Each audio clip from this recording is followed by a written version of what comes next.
To my channel. और आज हम बात करेंगे मेंस के सिलेबस के ऊपर। और मेंस के सिलेबस में हम बात करेंगे जीएस 1 पे। लेकिन उससे पहले मैं आप लोगों को एक बात बताना चाहती हूँ कि पैटर्न कैसे होता है। तो ये मैंने यहाँ पे ओपन किया है अपने टैब में, और यहाँ पे मैं आपको बताऊँ, सबसे पहला पेपर हमारा एसए का होता है, और उसके बाद बाकी जो जीएस के है वो चारों स्टार्ट होते हैं। उसके बाद हमारा जो ऑप्शनल होता है उसका होता है, और दो पेपर जो क्वालिफाइंग वाले होते हैं उनके मार्क्स नहीं जुड़ते हैं। वो 300 नंबर के होते हैं, लेकिन वो ओनली आपको क्वालिफाई ही करने होते हैं। उनके मार्क्स आपके टोटल मार्क्स में नहीं जोड़े जाते। और टोटल आपका 1750 मार्क्स का मेंस होता है, जिसमें बाद में 275 मार्क्स का इंटरव्यू जुड़ जाता है, और टोटल हो जाता है 2025। तो अब बात करते हैं सामान्य अध्ययन के जो फर्स्ट पेपर होता है उसके उस सिलेबस पर। तो चलिए, तो शो हो रहा है ना अच्छे से? आई थिंक हो रहा है, क्योंकि स्टार्ट कर दिया अच्छे से। तो देखिए, पहला टॉपिक होता है, इसमें हमारे टोटल होते हैं 12 टॉपिक।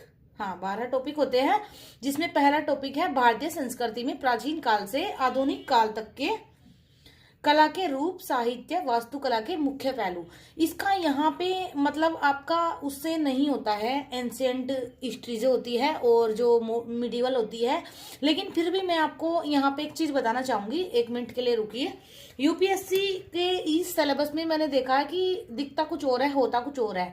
तो यहाँ पे जो इन्होंने दिया है कि भारतीय संस्कृति में प्राचीन काल से आधुनिक काल तक कला के रूप, तो कला के रूप में यहाँ पे आपका स्थापत्य आ गया, टेम्पल स्थापत्य आ गया, सारे आपके वास्तुकला, सारी मतलब जितनी भी आर्ट एंड कल्चर में जितने भी टॉपिक होते हैं, वास्तुकला, भारतीय कला, और जो आपके ये नाट्य शास्त्र वगैरह, मतलब जो डांस वगैरह आपके कथकली वगैरह सब होते हैं, वो सब इसमें आ जाता है। उसके बाद में जितने भी हमारे लिटरेचर है, साहित्य, ये आपको आर्ट एंड कल्चर की जो बुक मैंने बताई थी उसमें अच्छे से अवेलेबल है, जो जीएस 1 वाली बुक लिस्ट में है उसमें आपको मिल जाएगी वास्तुकला के रूप। लेकिन यहाँ पे मैं आपको एक चीज बताऊं, इसमें मैंने जो खुद फिल किया है, आप भी अगर प्रीवियस ईयर की बुक किसी के पास है मेंस की तो चेक कीजिएगा।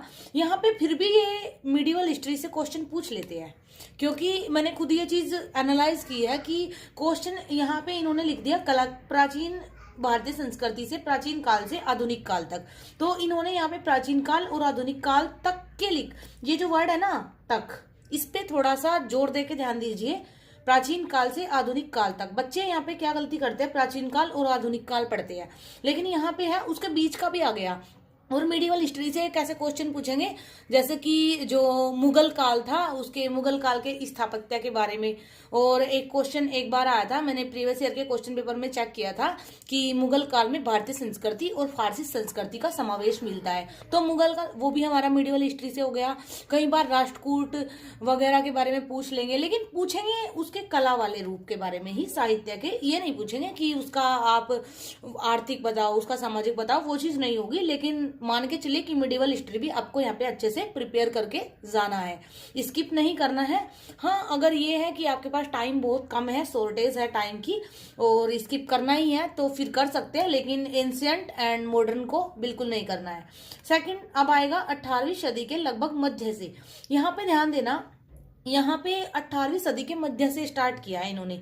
तो यानी आप मान के चलिए कि आपको फिर भी 1700 से लेके चलना है, जब पहली बार फ्रांसीसी भारत में आए थे, वहां से लेके और वर्तमान समय तक का आधुनिक भारतीय इतिहास, यानी कि आज तक का, मोदी गवर्नमेंट तक का। तो यहाँ पे एक बुक आपकी स्पेक्ट्रम होती है, दूसरी आजादी के बाद का भारत होती है विपिन चंद्रा की, जो कि मैंने नहीं बताई थी अपने उसमें बुक लिस्ट में, क्योंकि मैंने इसको गूगल से किया था। इसके बाद का जितना भी मोस्ट इम्पोर्टेंट जो था वो आप नोट करोगे कि पॉलिटी में भी आपका कुछ हद तक कवर हो जाता है, जैसे इंदिरा गांधी का शासन, राजीव गांधी का शासन, मोरारजी देसाई का। तो वो चीज यहाँ पे फिर भी कहीं ना कहीं आपकी हिस्ट्री का कुछ पार्ट आपका पॉलिटी में कवर हो जाता है, इसलिए मैंने यहाँ पे उसको नहीं बताया था। और कुछ बच्चे पूछते हैं प्लासी का विभाजन, तो वो वाली बुक मैंने नहीं पढ़ी, और जिसके बारे में मैंने पढ़ा नहीं है उसके बारे में मैं सजेस्ट नहीं करूंगी, क्योंकि हो सकता है आपका टाइम वेस्ट हो या फिर वो अच्छी हो। मैंने जितना पढ़ा है, मैं जो करती हूँ मैं ओनली वही बताती हूँ, किसी की स्पॉन्सरशिप वगैरह नहीं है कि मैं झूठ कुछ फैलाऊं, तो मैंने उसको नहीं किया है भाइयों बहनों। तो इसीलिए मोदी वाला जब भी भाइयों बहनें बोलते हैं ना तभी मोदी जी याद आ जाते हैं, जो हमारे प्रधानमंत्री हैं। तो अब यहाँ पे आ गया स्वतंत्रता संग्राम। तो यहाँ पे जैसे 1857 की क्रांति हो गई, यहाँ से लेके और उसके जितने भी चरण रहे हैं देश के विभिन्न भागों में, जैसे जैसे स्प्रेड हुआ है हमारा जो स्वतंत्रता का संग्राम था, आंदोलन था, सारे आंदोलन, सबके महत्वपूर्ण व्यक्ति जितने भी थे, जैसे रानी लक्ष्मीबाई, तात्या टोपे और हमारी जो रानी गौडल्य जो बिहार की थी, तो वो इस तरह के जितने भी लाला लाजपत राय और सरदार वल्लभ भाई पटेल, जितने भी महत्वपूर्ण व्यक्ति हैं और उनका जो भी योगदान रहा है भारतीय स्वतंत्रता को हमें दिलाने में, हम आज अपने घरों में स्वतंत्र होकर बैठे हैं, तो उन लोगों का बहुत बड़ा योगदान है, उनको कभी भूलिएगा मत। तो जैसे हमारे भगत सिंह थे जो कि फांसी पे चढ़ गए थे स्वतंत्रता के लिए, तो ऐसे लोगों का योगदान आपको यहाँ पे अच्छे से उसको प्रिपेयर करके जाना है। और ये आपको स्पेक्ट्रम भी तैयार करा देती है और इसको आप एथिक्स में भी करते हैं, इसलिए मैंने इसको यहाँ पे ऐड नहीं किया। कुछ लोग मानते हैं 1 2 3 4 का अलग अलग सिलेबस, बट मैंने खुद से नोट किया है कि अगर आप देखेंगे तो इंटीग्रेटेड होता है। कुछ पार्ट ऐसे होते हैं जो आपके एथिक्स में हिस्ट्री के कवर हो जाते हैं, कुछ हिस्ट्री में ऐसा आएगा जो कि आपके ऑप्शनल में कवर हो जाएगा, अभी आएगा देखो GS1 में ही। उसके बाद यहाँ पे स्वतंत्रता के पश्चात देश के अंदर एकीकरण और पुनर्गठन, ये चीज होती है कि जैसे हमारा भारत स्वतंत्र हुआ था तो उसके बाद हमारी अलग अलग रियासतें थी, जैसे कि 3 तो बिल्कुल अलग ही थी हमारे देश से, जैसे कि जूनागढ़, हैदराबाद और ये जम्मू कश्मीर, जो कि अभी अभी जिसका विलय किया गया है। तो उनको कैसे सरदार पटेल ने भारत में ऐड किया, एंड बाकी कैसे पाकिस्तान का विभाजन हुआ, कैसे बांग्लादेश को फिर पाकिस्तान से आजाद कराया, वो सब देश कैसे एकजुट हुआ, ये सब इसमें हमें पढ़ना है। और ये भी हमारा जो आजादी के बाद की भारत वाली बुक या तो पढ़ लेना या फिर गूगल वगैरह पे सर्च करोगे तो सब मिल जाएगा। उसके बाद आता है विश्व। अब यहाँ पे ध्यान देना, यहाँ पे बच्चे क्या करते हैं, पूरा अगर वर्ल्ड हिस्ट्री आ गया तो वर्ल्ड हिस्ट्री पूरी नोट्स किसी भी कोचिंग सेंटर के या फिर किसी भी कोचिंग सेंटर के या फिर किसी का भी मटेरियल पूरा पढ़ के जाएंगे। यहाँ पे मैं आप लोगों को एक चीज सजेस्ट करूंगी, बिल्कुल सिलेबस के अकॉर्डिंग पढ़े, ना कि किसी भी कोचिंग सेंटर के नोट्स उठा के और सारे के सारे पढ़ने, क्योंकि विजन IAS के नोट्स भी इतने मोटे आते हैं। वर्ल्ड हिस्ट्री के जो नोट्स होते हैं, मैंने प्रिंट आउट निकलवाया था, प्रिंट आउट पे देखे थे, उसके बाद मुझे उनको बहुत ज्यादा बल्कि लगा। तो यहाँ पे मैं आपको बोलूंगी कि जो मोस्ट इंपोर्टेंट टॉपिक्स है आप वहीं करें। और वर्ल्ड हिस्ट्री के मोस्ट इंपोर्टेंट टॉपिक कौन कौन से हैं ये मैं आपको एक वीडियो में बता दूंगी, जो कि मैंने किए थे और बहुत अच्छा बेनिफिट भी उन्होंने दिया। जैसे फ्रांसीसी क्रांति हो गई, अमेरिका की क्रांति हो गई, रशिया क्रांति हो गई, ये सब करके कुछ टॉपिक्स हैं जो कि मैंने लिखे हुए अपने डायरी में, वो मैं आप लोगों के साथ शेयर कर दूंगी। तो यहाँ पे चलिए, इसमें आपकी जो 18वीं सदी थी उसके बाद की जितनी भी घटनाएं हुई, औद्योगिक क्रांति, जैसे कि मैंने अभी बोला है, जैसे कि औद्योगिक क्रांति सबसे पहले इंग्लैंड में हुई, वहां पे ट्रेन बनाई गई, भाप का इंजन बनाया गया, तो वो सब आप इसमें पढ़ोगे वर्ल्ड हिस्ट्री में। विश्व युद्ध, वर्ल्ड वार, और ये तो अब की बार तो आपको पक्का ही पढ़ना है, क्योंकि अभी अभी देखा जा रहा है कि रूस ने यूक्रेन पे हमला किया है और देखने के लिए 3rd वर्ल्ड वार लग रही है, तो इसलिए इसको जरूर से करके जाइएगा, प्री में भी करके जाइएगा, वैसे प्री में नहीं है लेकिन करंट में है। तो विश्व युद्ध यहाँ पे हो गया, और राष्ट्रीय सीमाओं का पुनः सीमांकन, जो भारत भी शामिल था, तो उसको और उसकी समाप्ति। राजनीतिक दर्शन, जैसे साम्यवाद, पूंजीवाद, समाजवाद। साम्यवाद पूंजीवाद होता है, जैसे कि बड़ा, जैसे पूंजीवादी देश बोलते हैं अमेरिका को, समाजवादी देश जैसे कि कुछ मतलब चीन हो गया, हमारा देश हो गया, तो ऐसे करके यहाँ पे आपको, और उनके रूप और समाज पर प्रभाव, ये सारा आपको इस टॉपिक में पढ़ना है। तो आप किसी भी कोचिंग सेंटर के नोट्स उठाइए, आपको अगर पूरे करने हैं तो मैं मानूंगी कि टाइम वेस्ट है, और अकॉर्डिंग टू सिलेबस करने हैं। तो मोस्ट इंपोर्टेंट कुछ टॉपिक होते हैं जिनको कि मैं बता दूंगी, उनको करना है। और अभी ये चीज क्रिएट मत कीजिएगा कि दीदी बता दो, मुझे समझ नहीं आता, आपने प्रीलिम्स की तैयारी की नहीं है और कुछ बच्चे इंटरव्यू तक की वीडियो की डिमांड करते हैं, तो पहले आप NCERT तो कवर करो, आंसर राइटिंग तभी तो करोगे, या फिर मेंस की तैयारी तभी तो करोगे। प्रीलिम्स की तैयारी पहले करो, और प्रीलिम्स की करते अगर 2023 में तुम्हें एग्जाम देना है तो फिर तुम थोड़ा रुको। ऐसा नहीं है कि मैं वीडियो नहीं बनाऊंगी, बन जाएगी, बट अभी थोड़ा टाइम देखिए, ओके, क्योंकि मेरा भी एग्जाम आ रहा है, तो उस पर भी फोकस करना होगा। एंड नाउ भारतीय समाज की मुख्य विशेषताएं, भारत की विविधता। जितने भी हमारी सोशल इश्यूज होते हैं जैसे कि पॉवर्टी हो गई एंड ये पॉपुलेशन हो गई, वो सारे हमें इसमें पढ़ने होंगे। और ये आपको राम आहूजा की बुक जिसको कि मैंने सजेस्ट किया था उसमें बहुत अच्छे से मिल जाएगा।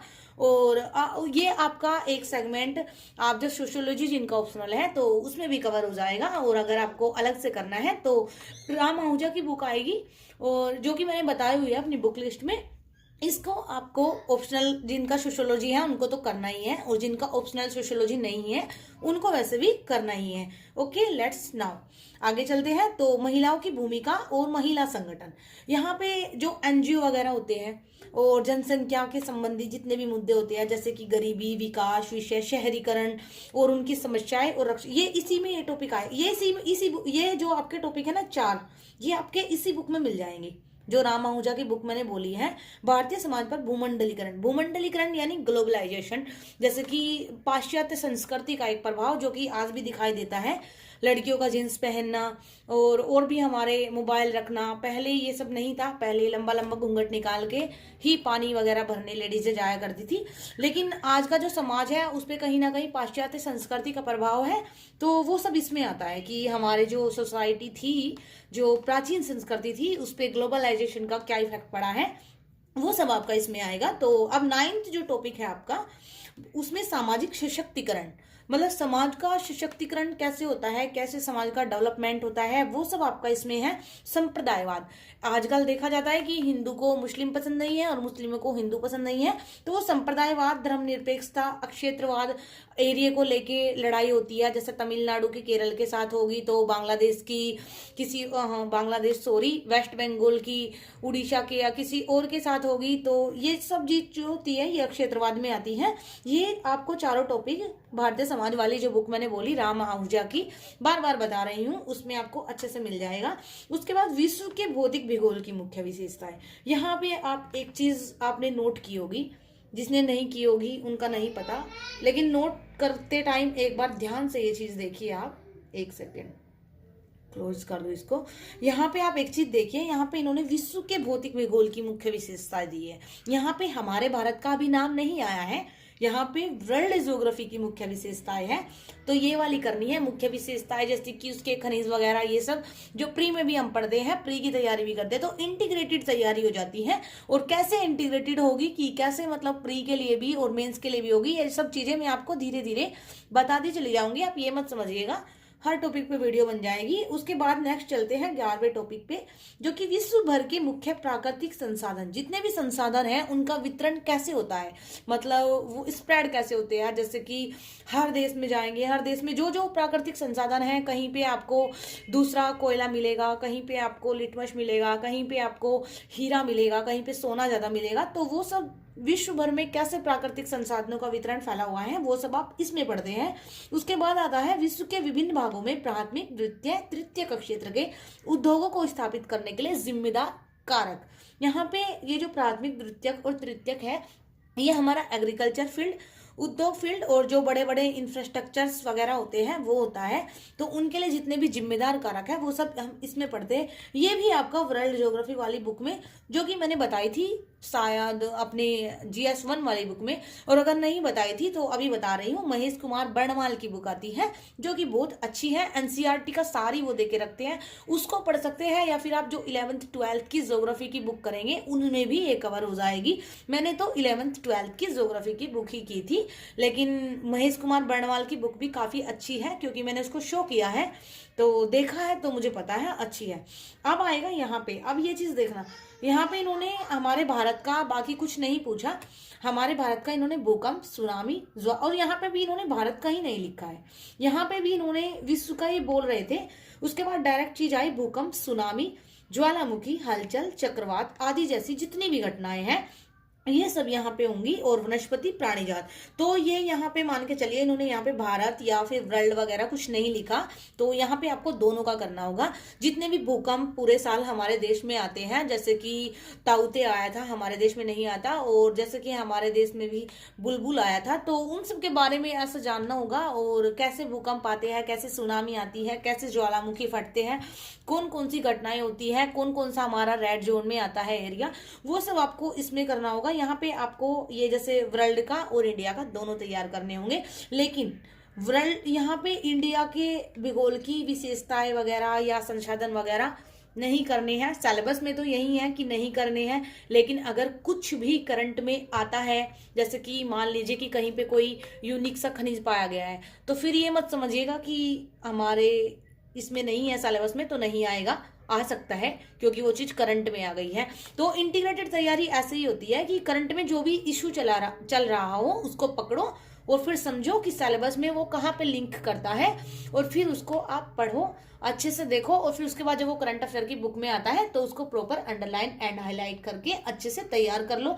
और कुछ बच्चे बोल रहे थे, मैंने लिखा हुआ है उस टॉपिक को भी अपनी डायरी में, कि प्रीलिम्स एंड मेंस के टॉपिक को कैसे हम मतलब डिफाइन करें कि कौन सा टॉपिक प्रीलिम्स के लिए इंपॉर्टेंट है, कौन सा मेंस के लिए इंपॉर्टेंट है करंट अफेयर की मैगजीन में। तो आपको इसी वीक में, जो नेक्स्ट वीक आएगा, इसके ऊपर भी वीडियो मिल जाएगी, और एक स्मार्ट स्टडी कैसे करें इसके ऊपर मिलेगी, और एक सीसैट में कंप्रेंशन को कैसे हैंडल करते हैं इसके ऊपर भी मिल जाएगी। उसके बाद फिर हम चलाएं, एक बार पहले ये हो गया 1 हो गया, 2 3 4 की हो जाए, और ऐसे का मैं बता दूंगी, और उसके बाद में फिर हम ऑप्शनल वाली सीरीज चलाएंगे उन 3-4 टॉपिकों पे, ऐसे जो मोस्ट इंपोर्टेंट है वीडियो बना के। तो बने रहिएगा। Thanks for watching, keep supporting, keep loving. और आपके जो भी डाउट्स हो आप या तो कमेंट बॉक्स में लिख के छोड़ दें, मैं लिख रही हूँ, जो जो मुझे इंपॉर्टेंट लगते हैं उनको मैं लिख रही हूँ। संडे को लाइव करेंगे 8 PM पे, जो लाइव होती है हमारी, उसमें मैं डिस्कस कर दूंगी, या फिर आप संडे में लाइव में ही पूछ लीजिएगा। और अगर लाइव में नहीं पूछेंगे तो कोई बात नहीं, मैं लिख रही हूँ, संडे को लाइव में मैं उनका जवाब दे दूंगी, और आप कमेंट बॉक्स में लिख दीजिएगा या संडे को लाइव में पूछ लीजिएगा। And now bye.